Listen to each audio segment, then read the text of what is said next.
go over to the UK. Adventurer Mike Horn is back with the Proteas. We spoke to you in Switzerland when you were doing your pre-test training camp. Mike, good afternoon. Good afternoon. You're here with a cast of thousands. We've got Ben Karpinski from Follow the Bounce. We've got Kate Nokwe. We've got the voice of South African rugby, Mr. Hugh Bladen, and myself, Simon. So good to have you on the show today. No, thank you very much. How's it going in England? They brought you back, I see. Yeah, no, it's good just to catch up with the boys.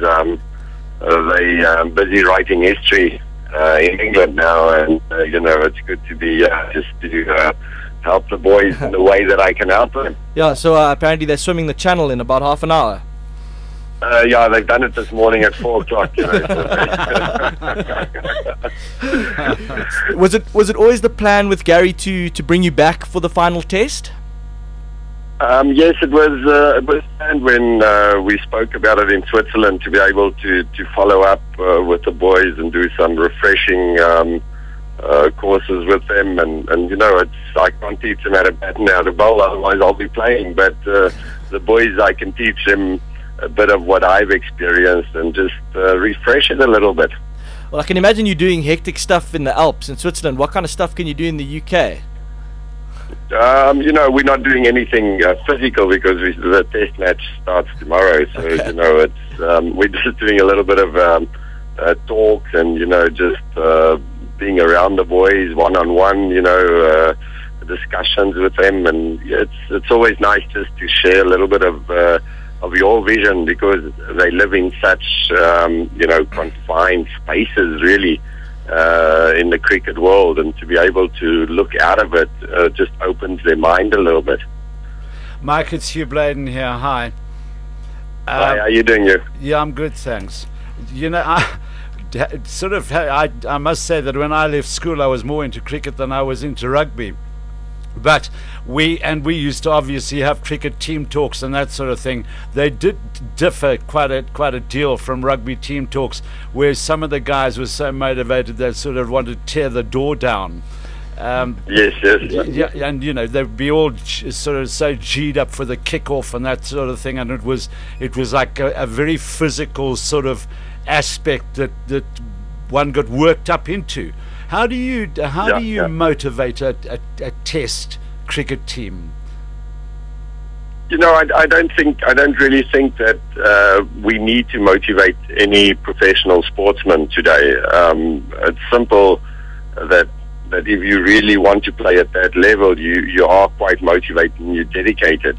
But when I go out and I really commit myself to an expedition, if it's going to the North Pole, I don't simply lose my wicket, I lose my life. And there's a different commitment to losing your life than only losing a wicket or losing a match. I don't have a second innings. And how do I prepare myself when you have to wake up early in the morning, you have to get out there, you have to confront your element, the natural element that is obviously stronger than you are. And how I deal with those decision-making of difficult situations. And in a way, I kind of try and explain to them through what I do, how I plan and how I do and adapt my activity to actually reaching my goal. And like I said, at the end of the day, nobody wants to go out there and lose. We can't always win, but if we hold on strong enough in the world of cricket today, all the top teams, they are all pretty much the same on skill levels, but the only thing that matters today and makes a difference is how they psychologically approach the match. Yeah, very interesting answer. Graham Pollock, who's a great mate of mine, once said to a group of cricketers, understand that if you bat for an hour and you hit three more fours than you normally hit in that hour, your batting average is going to go up by 12, which was quite an interesting analogy. Yeah, the thing is, if I walk at minus 60 degrees and I've been walking for 20 hours, going to the North Pole, you have to discover yourself and you have to discover your the reason why your motivation. And a batsman can go out there and he can bat for 6 hours if it's needed. He's just got to believe.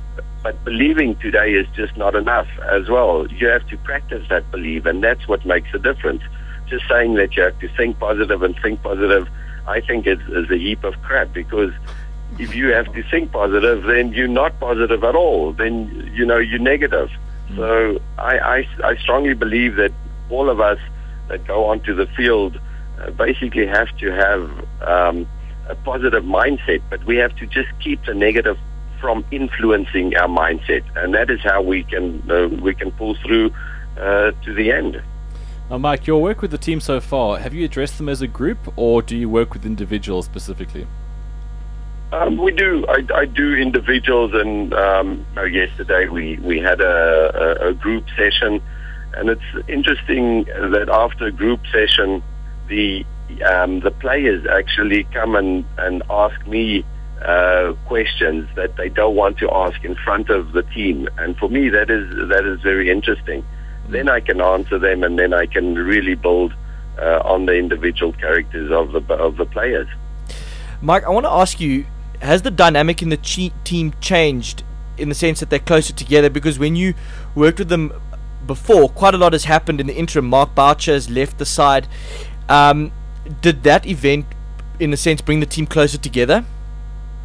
The team is a complete different team from the team that arrived in Switzerland, and I just mentioned to them last night. It's unbelievable. This is the most dynamic, bonded team I've ever seen.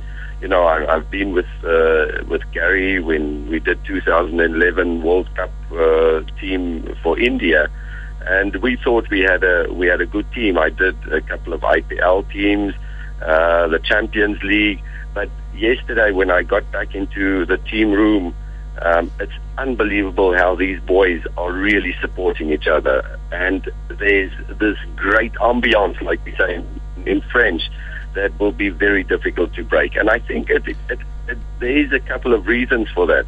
The team building exercise that they did in Switzerland stripped them a little bit naked. So, they're more open to each other in a way. They accept each other's little mistakes and little habits. And then as well with Mark, he's such a natural leader by himself. When that accident happened, the guys actually supported him, and that brought the whole team together. And if you really see on how they really care for each other, like they still up there and sending Mark messages every day and supporting him through his operations, there's very little that can take this team apart. Well, Mike, it's great to hear. We've got to leave it there, unfortunately, but please send our very best to the guys as they head into the final test. I think all of us in South Africa certainly believe that a series win is most definitely on the cards, and certainly a win in the final test. And congratulations on your superb work that you've done with the team. No, for me it's a great pleasure to work with seriously the best team in the world in all facets of the sport, and I really believe that these guys can go out there and just do it. Go well, Mike, and I'm sure we'll touch base with you soon. Pass on our best to the guys. Okay then, thank you. Ciao. All right, ciao. There you go, Mike Horn, coming to us from the UK. We the best on 3, 1, 2, 3. We the best. 2 p.m. to 6 p.m. Mondays to Fridays live on balls.co.za. Balls.co.za.